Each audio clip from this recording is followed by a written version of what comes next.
Alzaré mis ojos a los montes. ¿De dónde vendrá mi socorro? Mi socorro viene de Jehová, que hizo los cielos y la tierra. Con esas palabras del salmista en su momento, queremos hacerlas nuestras en nuestro momento, bajo las circunstancias que todos estamos teniendo. Pero también por las circunstancias particulares que cada uno de ustedes tiene en estos momentos cruciales. Y nuestro deseo es que Jehová te bendiga y te guarde, y haga resplandecer su rostro sobre ti, y que tú sepas cobijarte bajo el abrigo del Altísimo y bajo la sombra del Omnipotente. Con esas palabras de ánimo y de confianza, te queremos agradecer por acompañarnos el día de hoy a nuestro tercer domingo del mes de enero y del año. Muchas gracias por estar aquí con nosotros, por invertir este tiempo con nosotros en la palabra de Dios, a la cual queremos ir, y por lo cual también te pido que me acompañes en una oración con que queremos dedicarnos al Señor. Y decimos juntos: Señor, en este momento dispongo mi corazón y mi voluntad para ser oidor y cumplidor de tu palabra en obediencia. Guíame con tu Espíritu Santo para ser transformado a la imagen de tu Hijo. Que así sea.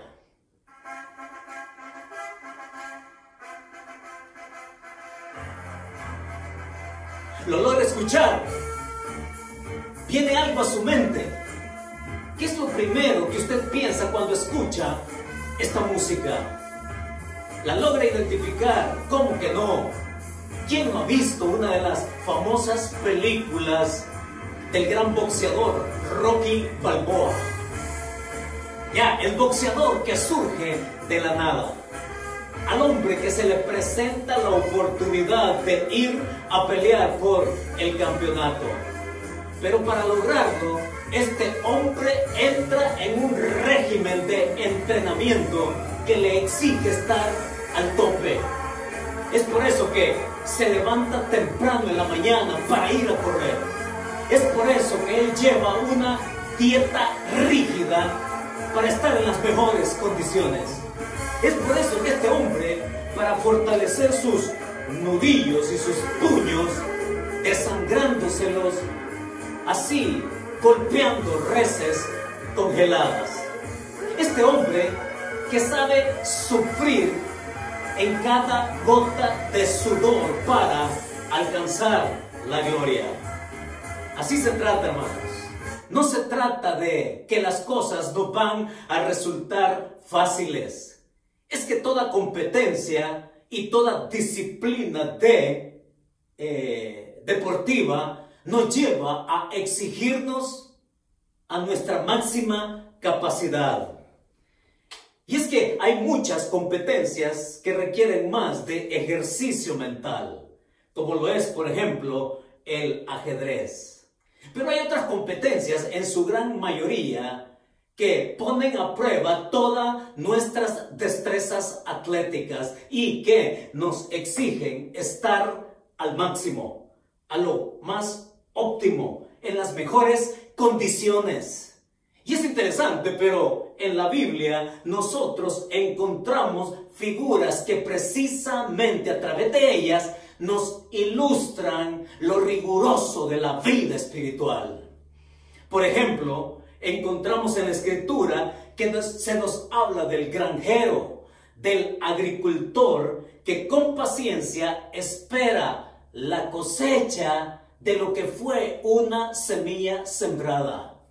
En la Biblia se nos habla del soldado que vive bajo autoridad de su superior.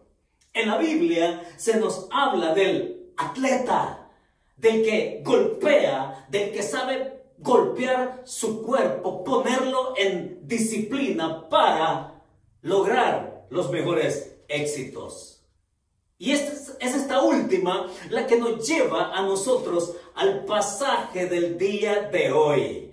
Y saben que estaba yo pensando qué es el tema que podría ofrecerles en esta ocasión al traer este mensaje. Y de entre todas las opciones que pude escribir, finalmente me quedé con esta. Es que no hay gloria sin sufrimiento. Lo escuchó. No hay gloria sin sufrimiento. Porque precisamente de eso es que nos habla el pasaje el día de hoy en Hebreos capítulo 12, versos del 1 al 3, a donde les invito a ir. Hebreos capítulo 12, versos del 1 al 3, y para ponernos en contexto y entender el pasaje el día de hoy, ya el escritor ha terminado de describir la vida de todos aquellos que han sabido perseverar, que han sabido confiar en Dios, que han sabido ir adelante y finalmente obtener la bendición de Dios en sus vidas mientras transitaron por esta tierra. Luego de eso pasa ahora a ponernos en perspectiva de lo presente. Ha hablado de lo pasado y ahora nos pone en la perspectiva de lo actual, de lo presente, de la realidad que todos estamos viviendo, y nos lleva entonces a que nosotros entendamos, nos va a decir el escritor, que todos somos atletas en una carrera espiritual. Nos va a decir también que todos somos atletas, pero no todos estamos en las mismas condiciones. Nos va a decir que todos somos atletas, pero que muchos no están en buena forma. Nos va a decir que todos podemos también ir en la dirección segura. Y nos va a decir también que todos podemos ser victoriosos al cruzar la línea, llegando finalmente a la victoria. ¿Quiere ir conmigo? ¿Quiere descubrirlo conmigo? Vamos entonces allá a Hebreos capítulo 12, versos del 1 al 3. Y en vista que el pasaje es corto, queremos darle lectura de una vez a los primeros 3 versículos de Hebreos capítulo 12. Y dice así entonces el autor bíblico: por tanto, nosotros también, teniendo en derredor nuestro tan grande nube de testigos, despojémonos de todo peso y del pecado que nos asedia, y corramos con paciencia la carrera que tenemos por delante, puestos los ojos en Jesús, el autor y consumador de la fe, el cual por el gozo puesto delante de él sufrió la cruz y menospreció el oprobio y se sentó a la diestra del trono de Dios. Considerad a aquel que sufrió tal contradicción de pecadores contra sí mismo, para que vuestro ánimo no se canse hasta desmayar. ¿Qué es lo que tenemos el día de hoy? ¿A qué nos enfrentamos en nuestra actualidad para que este pasaje se vuelva relevante para nuestras vidas? Y como lo hemos dicho en otras ocasiones y hoy al principio, todos estamos bajo circunstancias que nos llevan a darnos cuenta dónde es que cada uno está en su vida espiritual. Y es por eso que la metáfora que usa el autor bíblico, la figura que él nos trae para que nos demos cuenta que estamos metidos en una travesía, en una carrera en la vida espiritual, en la vida de fe, nos va a llevar a que nos evaluemos dónde estamos en nuestro corazón, dónde estamos en nuestra alma, dónde estamos en nuestro espíritu, para que él entonces, con la palabra inspirada, surta el efecto en nuestras vidas el día de hoy. Es que no hay gloria sin sufrimiento. Por eso le puse ese tema a nuestra serie, ¿a quién acudes? ¿A quién acudes? Y él nos va a decir a quién debemos acudir de continuo. y que nos va a reflejar también la gloria que podemos llegar a tener, pero primero tenemos que pasar por el sufrimiento. Veamos entonces lo que nos ofrece en un primer principio en el versículo 1. Noten la primera parte, dice: por tanto nosotros también, teniendo en derredor nuestro tan grande nube de testigos.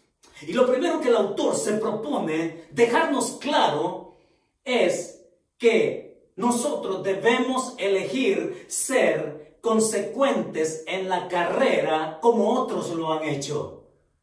El autor nos anima a que hoy, a su audiencia original, como también nosotros el día de hoy, elijamos ser consecuente en la carrera de la fe como otros lo han hecho. Y es por eso que lo que precede al pasaje acá está así, precedido por todos los nombres específicos que él ha ofrecido acá en el capítulo 11, y que también identifica por eventos y situaciones, circunstancias que aun cuando él no pone nombres en particular, sabemos que se pueden contar por cientos y por miles.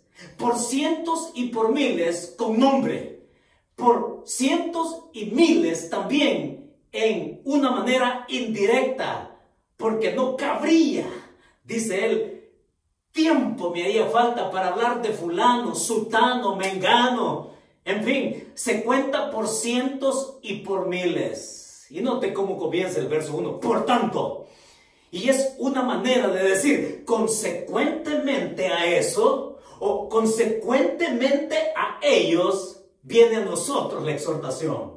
Y por eso es que el principio que emerge acá es ese, que elijamos ser consecuentes en nuestra carrera de fe como otros lo han hecho. Y dice ahí, teniendo en derredor nuestro. Es interesante, pero la opinión de algunos que se acercan a este pasaje lo exponen diciendo que hay testigos que nos están viendo de cómo caminamos en esta vida, de cómo llevamos nuestra vida espiritual. Y aunque parece romántico el asunto y que no estoy muy de acuerdo con eso, porque los únicos testigos y los únicos que nos ven así directamente es el Padre, el Hijo, el Espíritu Santo en su ser como Dios. Sí, constantemente nos ven nuestro caminar espiritual con el Señor. No estoy de acuerdo con eso de que hay una multitud viéndonos. No, la palabra aquí, teniendo en derredor, es decir, como una galería. Ustedes tienen estos nombres y tienen estos eventos y personas que han estado detrás de esos eventos sufriéndolas, viviéndolas, y él las describe en detalle para que nosotros nos demos cuenta que como una galería donde yo puedo pasearme y hablar de un rey David, y hablar de un Abraham, y hablar de un Moisés, y verlos a cada uno en su momento como una galería, y entonces elegir yo ser consecuente tal cual lo fue cada uno en su momento en la historia de la fe, y que él llama aquí carrera. Así es que teniendo esa nube de testigos, la palabra clave aquí es, hermanos, la palabra clave aquí es rendición.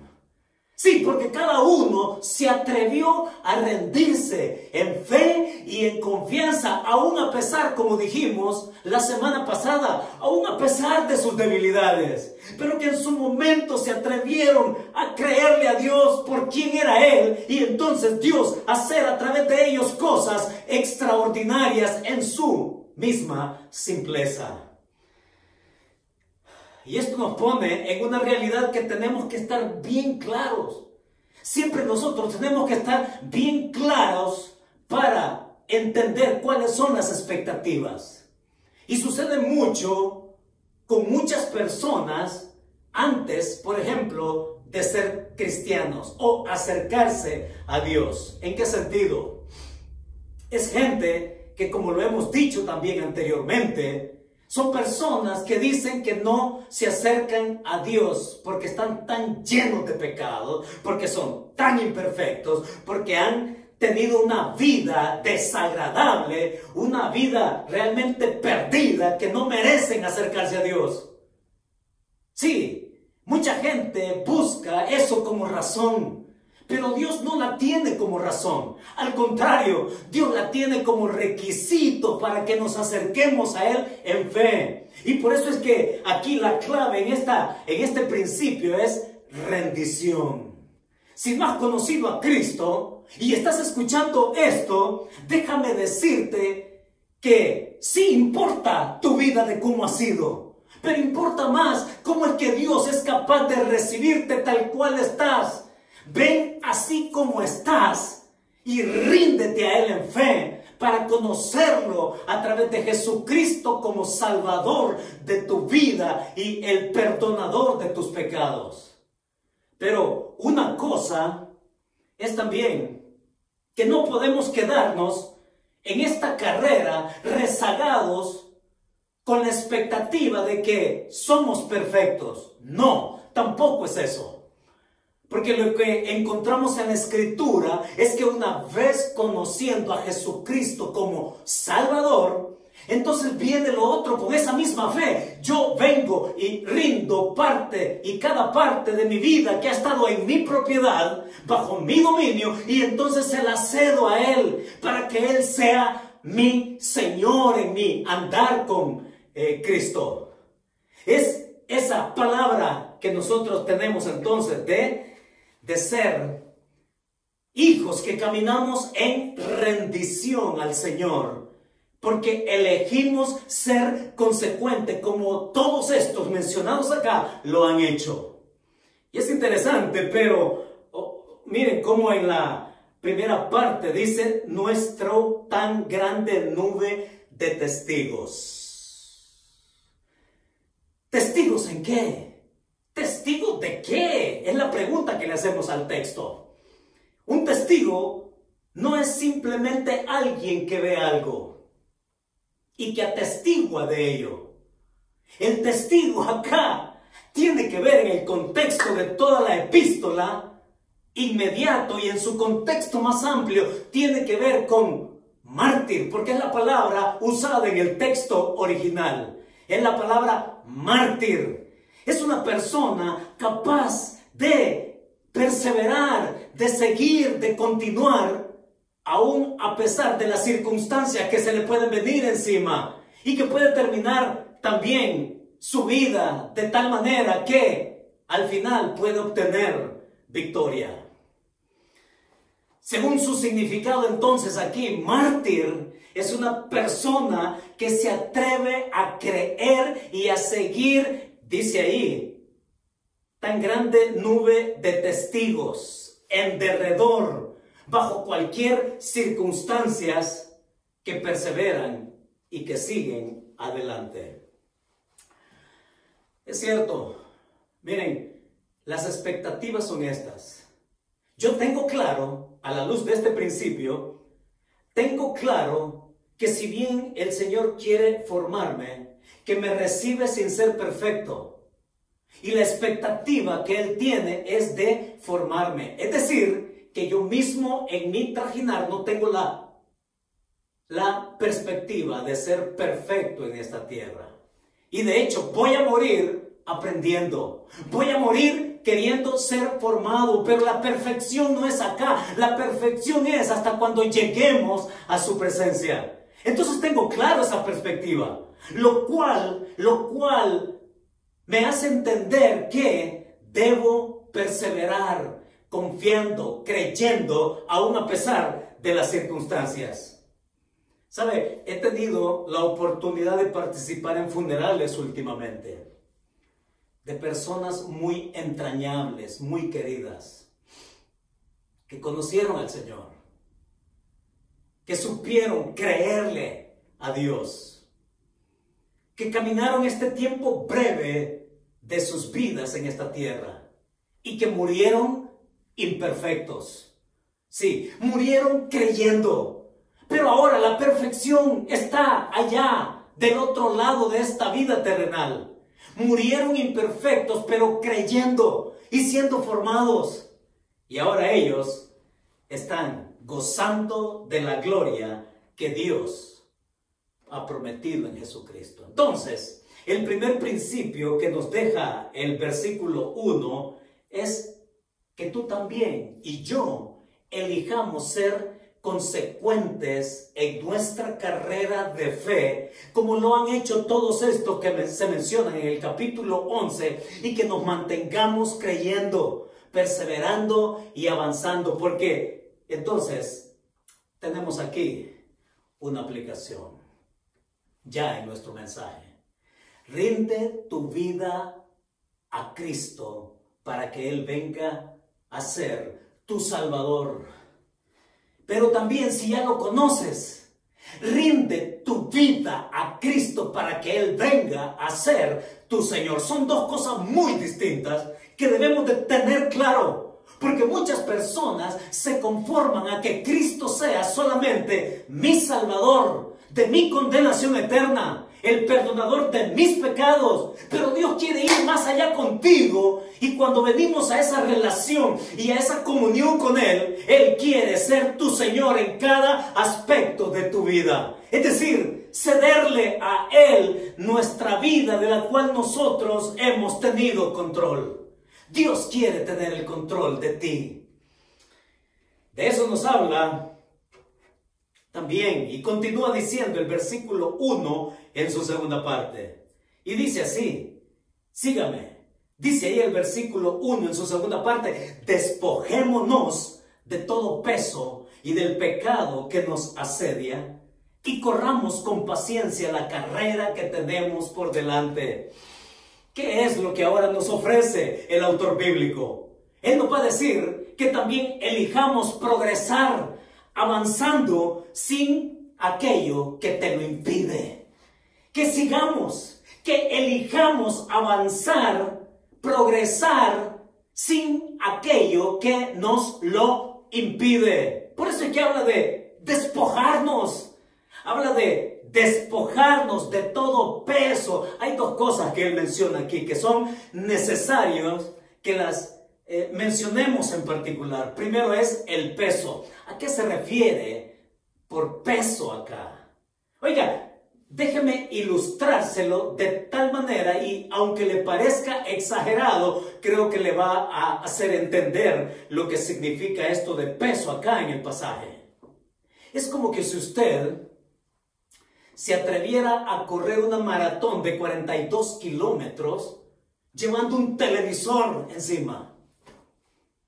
Es como si usted, señora, quisiera correr una maratón de 42 kilómetros en tacones. No va. Es que por sentido común no va. Y usted podrá pensar que soy muy descriptivo, pero ciertamente nos hace pensar en el significado de la palabra peso acá. Porque peso acá es aquello que es inútil, aquello que es superfluo. Y dejar todo esto es despojarnos de todo lo que con facilidad nos hace perder el enfoque. De eso está hablando cuando se refiere a peso.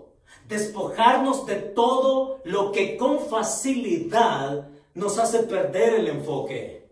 Lo que es inútil, lo que es distractivo de lo que toma nuestra atención. Eso es peso. Pero también habla de pecado. Dice de todo peso y pecado. Y la palabra importante ahí es que nos asedia. Pecado no se trata de aquello que cometemos necesariamente. Porque al fin y al cabo, el Señor en su palabra nos enseña que podemos restablecer la comunión y la armonía con Él a través de la confesión, y Él nos recibe. No se trata de ese pecado que cometemos y que pues el Señor nos atrae una vez más a través de una confesión para mantener esa armonía. No, se trata del pecado, de la pretensión que con facilidad los pesos y los pecados, la tendencia de retornar a nuestra vida anterior.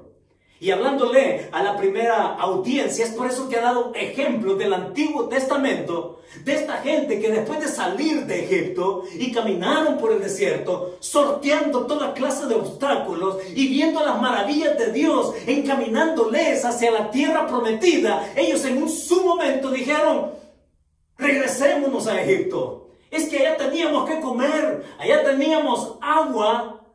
Y el pecado al cual se refiere aquí es a renunciar al Señor Jesucristo. Es ese pecado y peso que nos asedia. Y cuando dice asedia, es todo aquello que podemos encontrar en el camino. Es todo eso que nos puede venir al paso. Y por eso es que aquí el autor dice, corramos. Sí, corramos. Y me encanta porque la palabra correr, aquí memorícesela y dígala conmigo, porque la palabra correr aquí en el texto original es la palabra agonía. Agonicen, dice el Señor. Es decir, con un espíritu riguroso, avancen.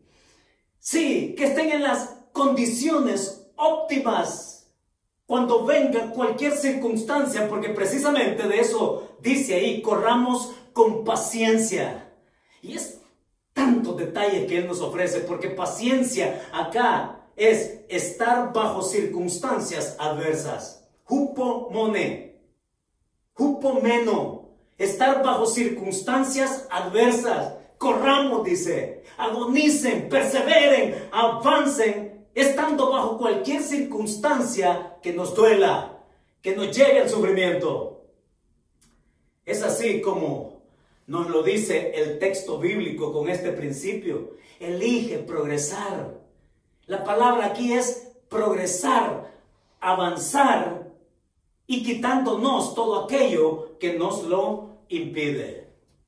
Miren, esta palabra agonía que se usa acá en diferentes pasajes tiene otras connotaciones. Por ejemplo, en algunos pasajes se usa para luchar. En otras se usa para preocuparse. En otras se usa para enfrentar dificultades. En otras se usa para orar incluso. Agonizar, orar, perseverar. ¿Sí? Ahora, que nosotros sepamos, bajo las circunstancias actuales o particulares que cada uno puede sumar a lo que ya estamos viviendo, sumar a lo que ya estamos sufriendo, poner la mirada en Él. Es así como nos encamina el pasaje. Y esto de correr y de enfrentar cosas en el camino, miren, para los que me conocen, saben que yo soy alguien muy dado a correr. Y no corro en la banda sin fin, corro allá en la montaña. Ahí en la montaña porque me gusta, por cuestiones de salud, mantenerme en forma. No es por otra cosa más que mantenerme en forma. Y cuando recorro la montaña, hay cosas que tengo que enfrentar. Por ejemplo, tengo que enfrentar el clima. Es muy distinto correr en verano que correr en invierno. Tengo que enfrentar el terreno accidentado. Tengo que enfrentar los diferentes niveles de altura. Y vamos, a eso tengo que sumarle con los diferentes animales con que me puedo encontrar en el camino. Y sí, me he encontrado con coyotes, me he encontrado con serpientes enfrente de mí, me he encontrado con gatos monteses. Y como es una zona montañosa, hasta hay advertencias ahí que tengamos cuidado con lo que aquí se conoce como el mountain lion. O sea, leones de montaña o los pumas. Sí, también con otros corredores que me han dicho tener cuidado porque allá abajo acabo de ver un oso. Sí, enfrentamos todo eso. Y les quiero decir que sí me he resbalado. Sí, me he caído. Sí, me he torcido el tobillo a mitad de la montaña. Pero lo cierto es que no puedo tener otra opción más que levantarme y seguir. Y duele, realmente no tengo opción más que seguir y me duelen las piernas, me falta el aire. Hombre, todo el cuerpo se me estremece, pero cuando llego allá al final, cuando llego a la cima, me quedo viendo hacia abajo y digo, wow, lo logré. Esa satisfacción de victoria, ¿no? Ese avance y esa conquista de lo que para mí es algo necesario por mantener la salud. Ahora, ¿qué pasa con la vida espiritual? ¿Qué pasa con nosotros en nuestra carrera de fe? Fíjese que no estoy hablando de la vida cristiana, porque la vida cristiana no es un concepto bíblico. Pero sí, la Biblia nos habla de estar en Cristo, de vivir por Cristo, para Cristo, caminar con Cristo. Eso sí es bíblico, porque se trata de caminar y avanzar con Él. Y cuando venimos con el Señor, podemos ver cuáles cosas son las que nos pueden distraer y quitárnosla y poner nuestra atención bien fija en lo que Él quiere de nosotros para que no se vuelva opcional todo lo que Cristo nos ofrece. Apliquemos esto por un momento. Pero cuando hablamos de lo que nos parece opcional en la vida espiritual, a lo mejor usted dice, es cierto, yo he tomado esa decisión. Cuando las cosas espirituales se nos vuelven opcional, entonces estamos corriendo con peso, con otras cosas que han captado nuestra atención, que han desviado nuestro enfoque. Y miren, en esto de las resoluciones de fin de año que uno hace para el año siguiente, en el cual ahora ya estamos, miren, yo he oído resoluciones como estas. Y una resolución que yo he oído es lavar el carro una vez por semana. He oído también esta otra, hacer dieta. He oído esta otra, buscar otros ingresos. No importa que tenga que trabajar 12, 16 horas al día, pero yo quiero aumentar mis ingresos. He oído de muchos esa clase de resoluciones, pero se da cuenta que es aquello que relaciona a estas resoluciones, es que todo se enfoca en mí. Todo se enfoca en mí, se enfoca en mi persona, se enfoca en la exaltación de mi ego. Y son cosas superfluas a las cuales el escritor nos dice, despójate de ellas. Pero oigan, qué distinto es cuando al dejar de enfocarme en mí y me enfoco en Cristo y en lo que Él quiere para mí, entonces las resoluciones pueden cambiar. Entonces la perspectiva puede reorientarse.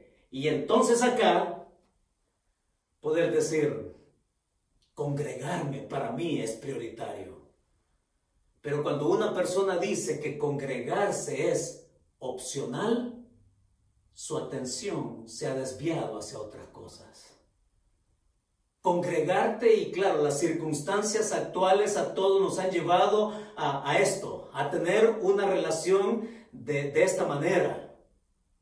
Pero muchas personas antes de la pandemia ya estaban así, decaídos, con su atención drenada en otras cosas y han visto la iglesia como opcional. Otra cosa más, ¿qué tal la lectura de la palabra de Dios? Cuando alguien ya deja la palabra de Dios, la meditación en ella, la oración, la intimidad con Dios como algo opcional, es porque otras cosas te están robando la atención que Dios quiere de ti. Hay que elegir fortalecer nuestra vida con el Señor. Y es que, si no es así, vamos entonces a oler a superficial. Elige progresar, dice aquel autor, avanzando, quitándote todo lo que te impide hacerlo.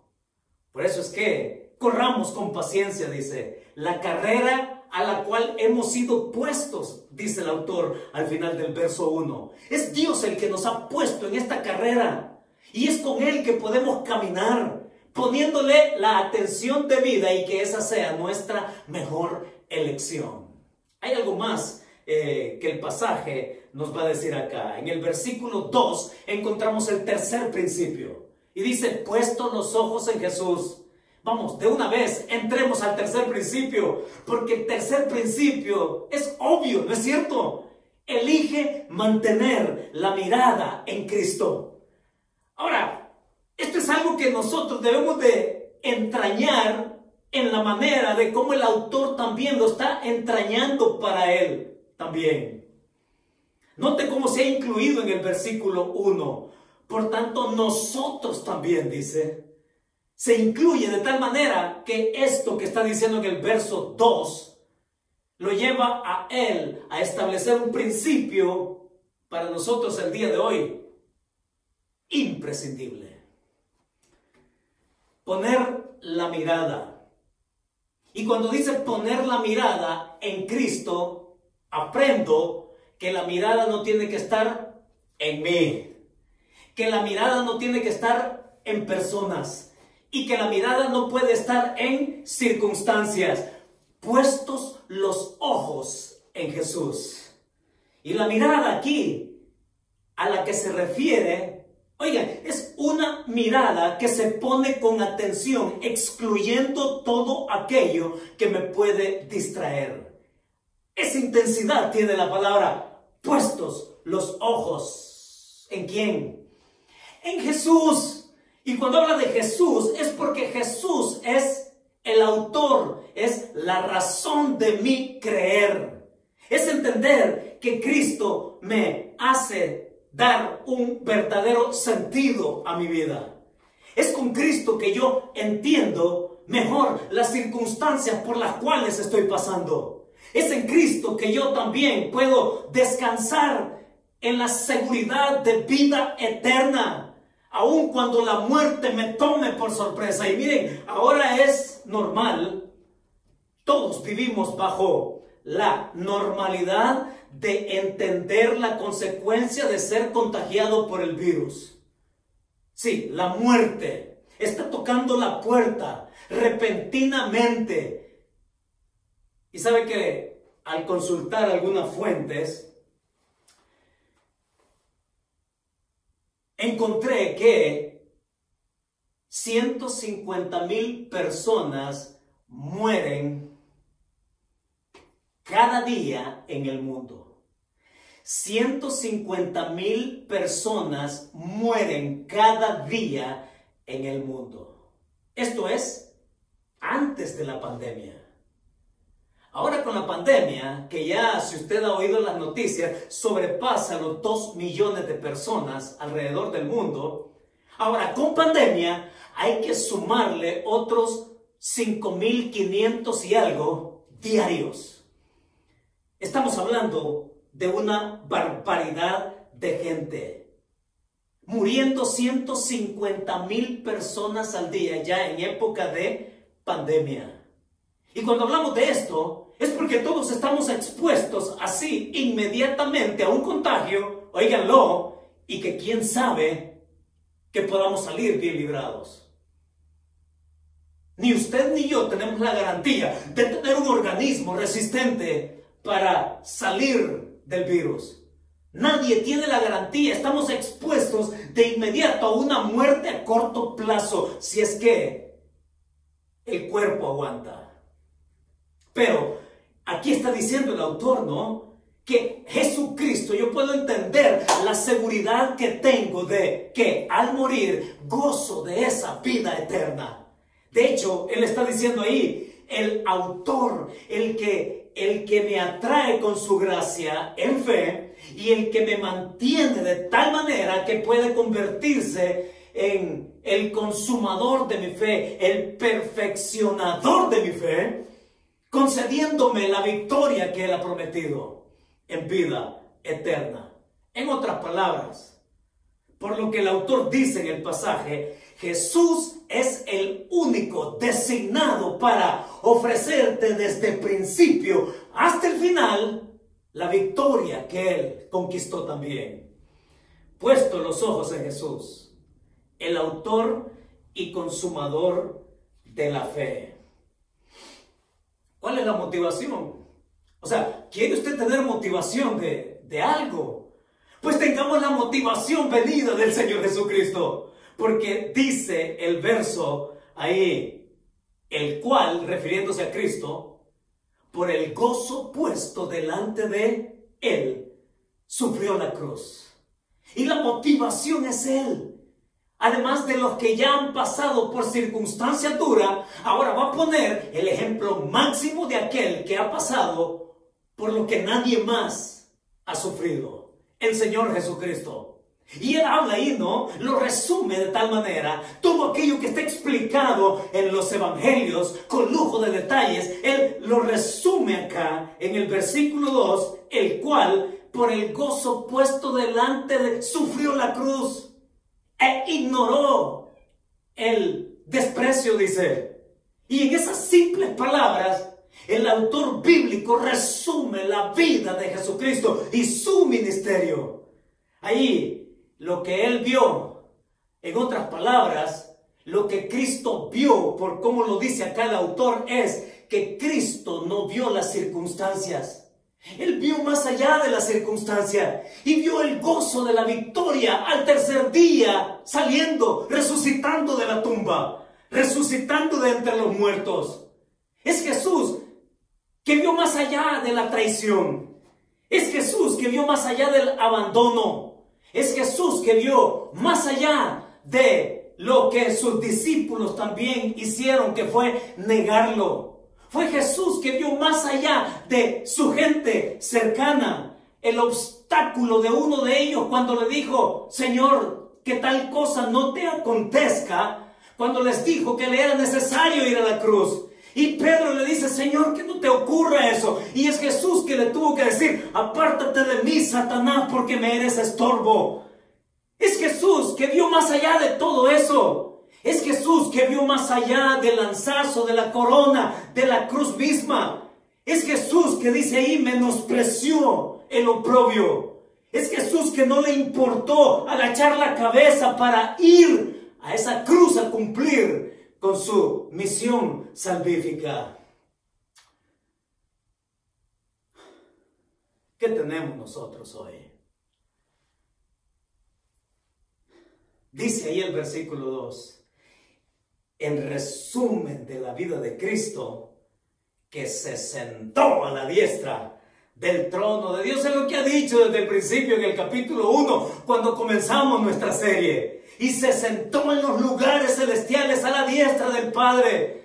Ahí es donde Jesucristo exhibe su victoria, exhibe su triunfo. Se coloca frente a nosotros para decirnos que nuestra mirada no está ni en personas, ni en circunstancias, sino en lo que hay después de eso. No en el sufrimiento ahora, sino en el gozo de la victoria como Él la tuvo el tercer día de ese domingo de resurrección.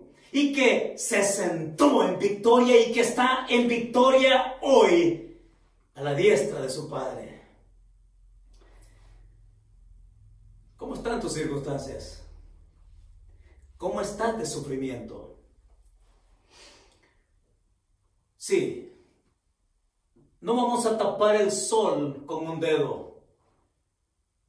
Las circunstancias para todos están siendo muy, pero muy serias. Laborales, de salud, de familia, de provisión y cuántas cosas más que le podamos añadir. Pero una cosa que el autor nos quiere llevar y que es el clímax, por lo que entiendo acá, es el clímax. ¿Quiere ir al clímax conmigo? En el versículo 3, dice el verso 3, considerad a aquel que sufrió tal contradicción de pecadores para que vuestro ánimo no se canse hasta desmayar. Este es el clima. ¿Por qué digo que es el clima? Porque en los versículos anteriores, del 1 al 2, encontramos una cantidad de verbos, óigalo, teniendo. Derredor es un verbo en el texto original, o sea, que se nos pone alrededor nuestro, despojándonos, corramos, en el original es corriendo, que tenemos, teniendo, poniendo los ojos en Jesús, poniendo delante de Él, sufriendo, menospreciando, es decir, todos estos verbos nos llevan a entender en la gramática griega el clímax de algo. Cuando digo clímax es porque todos estos verbos están supeditados a una palabra. Y la palabra a la cual se supeditan todos estos es esta que está aquí en el verso 3. Es esta que dice el autor, considerad, es un imperativo donde todo aquello se sujeta a esto otro. Considerad a aquel es Jesús, que sufrió tal contradicción de pecadores. El principio es este entonces, el clímax es este, el momento espeluznante del rigor de la vida espiritual y de la disciplina espiritual suya y mía, al caminar bajo circunstancias difíciles, en esto que se llama caminar con Cristo es este. Elige pensar cuidadosamente en lo realizado por Cristo a tu favor. Es que cuando yo pienso, y la palabra considerad aquí es analogizomai. Analogizomai. Es esa palabra de la que viene la otra, que es análisis. Análisis. El autor está diciendo, analiza con cuidado lo que Cristo ha hecho a tu favor. Y mis hermanos, esto es crucial. Esto es como ponernos entre la espada y la pared. Analiza cuidadosamente lo que Cristo ha hecho a tu favor, está diciendo el autor. Y cuando analizamos cuidadosamente esto, es porque Él ha descrito a Jesús desde el principio de la carta en su persona. El autor ha dicho que Jesucristo es divino, que Jesucristo es soberano, que Él es creador, superior a todo, sustentador de todo, que Él es el pioneer, Él es el pionero, es aquel que va adelante, trazando la ruta por la cual nosotros hemos de caminar también, siguiéndolo a Él, poniendo nuestra mirada en Él. Es Jesús quien recorre el camino de sufrimiento por el cual nosotros también tenemos que seguirlo. Es Jesús que va en avanzada, el que conoce el camino ya y que nos indica que le sigamos, que vayamos con Él. Porque al final hay una línea que cruzar. Porque al final, al cruzar esa línea se llama victoria. Cruzar esa línea se llama triunfo y se llama gozo. Es el autor que nos ha descrito al Hijo de Dios como el que está sentado a la diestra, Señor de señores, Rey de reyes. Y cuando pensamos cuidadosamente en esto, cuando analizamos esto con cuidado, ¿de quién es Jesús? Entonces el autor está diciendo, persevera, avanza, progresa, camina, cree, ten fe, caminamos en esperanza. Sí, pero hay otra cosa de que debemos de analizar con cuidado.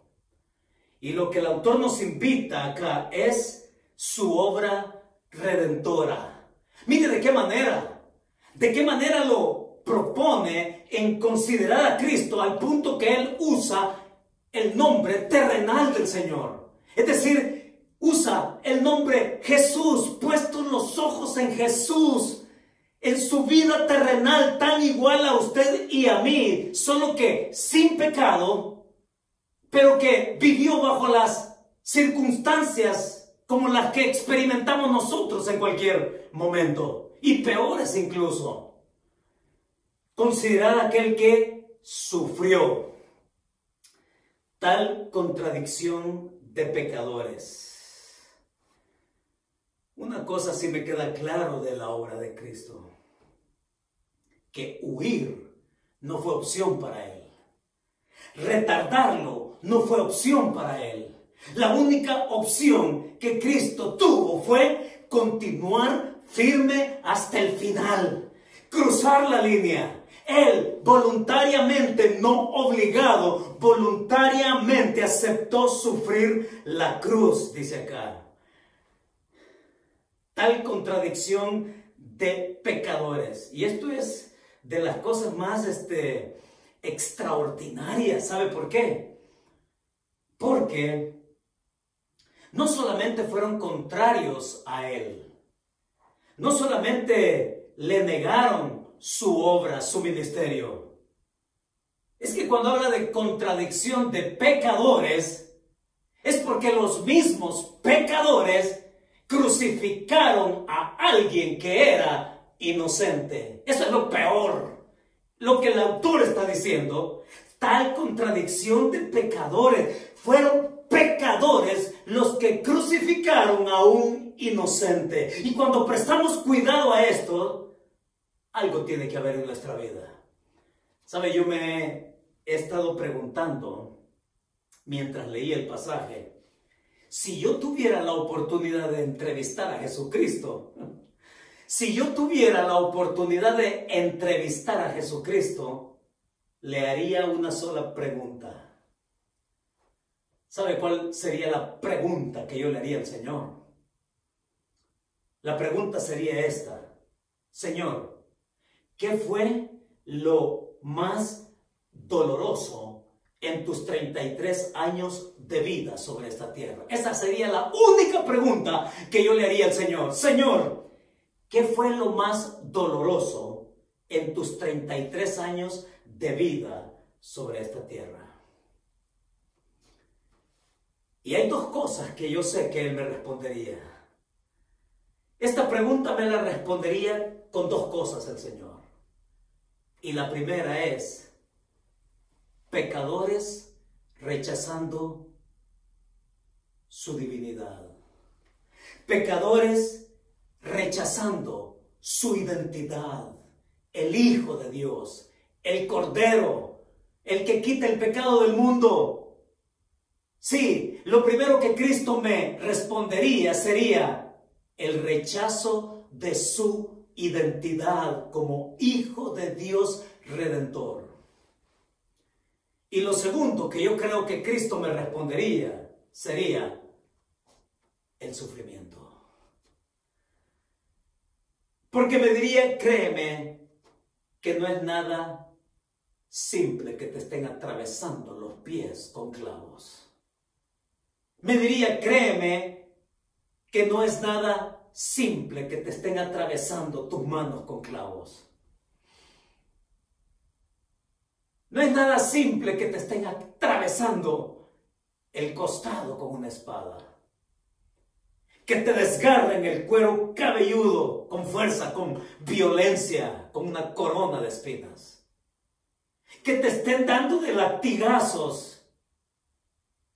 Que te estén rompiendo la piel. Que te estén ahí avergonzando. Yo creo que el Señor me respondería: el sufrimiento. Y saben, hermanos, cuando nosotros prestamos cuidado a esto, ¿es Jesús que menospreció el oprobio? ¿Es Jesús quien prefirió la cruz para entonces venir el autor y decirnos: Héctor, José, Manuel, como te llames, para que tu ánimo no se canse hasta desmayar. Y dice ahí en el versículo 3 precisamente eso. Para que vuestro ánimo, la palabra ahí es alma, para que tu alma no se drene con cosas superficiales, sino que se llene de lo que da significado y propósito y que te invita a caminar viendo más allá de las circunstancias, viendo más allá del sufrimiento, como Cristo dice, puso el gozo delante de sí y no de la cruz, y no de las personas, y no de las circunstancias. Hombre, y vaya si no es necesario hablar de esto en este momento, ¿no? Este coronavirus le está drenando el alma a tanta gente. El coronavirus está llenando de angustia la vida de mucha gente. Estas circunstancias actuales están llevando a mucha gente a un desánimo realmente nunca visto. Y saben, con esto de la vacuna, con el COVID-19 que yo le he venido a llamar, ¿sí? Yo le he venido a llamar el COVID-19-21 por todo el tiempo que lleva ya. Es cierto, le pusieron 19 por cuando se descubrió, pero yo le he puesto COVID-19-21 y quién sabe si le hemos de agregar más años. Pero cuando hablamos de hasta dónde llega, oiga, hasta dónde llega el cansancio del alma de mucha gente con la cual yo platico, y que es distinto hablar del coronavirus hoy, de cómo hablábamos del coronavirus hace un año exactamente. Muchas personas, aun cuando ahora ya tenemos la vacuna, miren las cosas que yo he escuchado. Y lo único que concluyo es gente cansada en su alma, en su espíritu. He oído esto. Gente que dice, no me pongo la vacuna porque me van a inyectar un chip para controlarme. Hello. Es que ya estás controlado. En cada plataforma social en que te metes ya te tienen identificado. Sí. Pues así dicen algunos. Hay otros que dicen, no me pongo la vacuna porque algún demonio se me puede meter. Y estos van y siendo más exagerados. Y usted va a decir, qué bárbaro, sí. Por eso digo, estrafalario, ¿no? No me pongo la vacuna porque algún demonio se me va a meter. Hay otros que dicen, no me pongo la vacuna porque voy a quedar estéril o impotente. Otros que dicen, no me pongo la vacuna porque quienes se la ponen quedan locos. Y hay otros más que dicen, yo no me pongo la vacuna, ¿sabe? No tanto por temor a la vacuna, sino por temor a la aguja. Y es gente que yo identifico en su vocabulario, en su manera de vivir. Oiga, veo a gente cansada del alma, veo gente decaída. Veo gente que está así con el corazón apocado. Y como decíamos al principio, ¿no? Necesitamos nosotros venir y decir, levantaré mis ojos a los montes. ¿De dónde vendrá mi socorro? Mi socorro viene de Jehová. Y sabe una manera que yo he encontrado para animarme, es orar con otros. De hecho, esta misma semana supe de un querido hermano y amigo de juventud. Sí, Juan Manuel. Y Juan Manuel, si me estás escuchando, he estado orando por ti. Que el Señor te levante. Porque a este momento yo, supe que él estaba contagiado con el virus. Y yo entiendo a Juan Manuel. Jojín le decimos de cariño. Lo entiendo porque yo también pasé por lo mismo. Es decir, yo sé lo que es estar contagiado del virus. Sé lo que se siente. Oigan, es terrible, pero una vez más, ni a mí ni a nadie se nos garantiza que podemos salir bien librados del virus. No, a lo mejor estar contagiado significa tu sentencia de muerte. Sí, pero cuando hablaba con Juan Manuel y veíamos esa realidad y cómo el Señor lo ha llevado de los síntomas a la mejoría, y ahí va saliendo. Pero si el Señor nos permite salir de todo esto, es porque Él tiene un propósito con Juan Manuel, conmigo y con todo aquel que ha visto la mano de Dios sacándolo, para que nosotros lleguemos a este clímax precisamente. Considerad a aquel.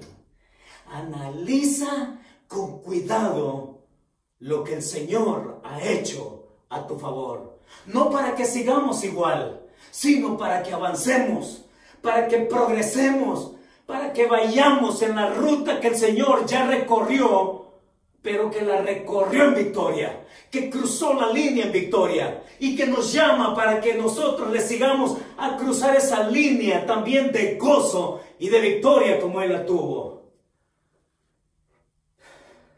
¿Cómo está tu alma hoy? ¿Cómo está tu corazón hoy? Decaído, apocado, desanimado. La carrera de la cual el autor nos habla no es una carrera de velocidad, es una carrera de resistencia, de aguante. Y nos dice el autor para enfocarnos en sumisión al Señor, avanzar en formación, estar y seguir en la dirección correcta y cruzar juntos la línea de la victoria, que como Cristo, viendo posterior al sufrimiento y a las circunstancias, Él pudo ser victorioso sentado a la diestra del Padre. ¿Cuál es la verdad ante el sufrimiento ahora? ¿Cuál es la verdad que nos llevamos? Y la verdad es esta: fijemos nuestra mirada en quien nos acompaña hasta el cierre victorioso de la carrera. Fijemos nuestra mirada en quien nos acompaña hasta el cierre victorioso de la carrera. Y con esa palabra, que cada uno sepa llegar a resoluciones que se enfocan en Él, no en nosotros, despojándonos de todo lo que nos impide hacerlo. Oramos. Señor, muchas gracias por tu palabra, por tu exhortación. No podemos más que rendirnos, Señor, y verte como está dicho acá, el autor y consumador de nuestra fe. Confiando, Señor, en tu fidelidad, viéndote a ti y no las circunstancias ni las personas, pero viéndote a ti, Señor, en tu victoria y gozo, que quieres también sea el nuestro. Guíanos, Señor, y anímanos a una comunión contigo, y en ella nuestra perseverancia aprobada, Señor, por ti. Nos seguimos poniendo en tus manos para que tú sigas cumpliendo tu propósito en nuestras vidas. Así te lo pedimos, Señor, en el nombre de tu Hijo Jesucristo. Amén y amén. Mis hermanos, que Dios nos bendiga.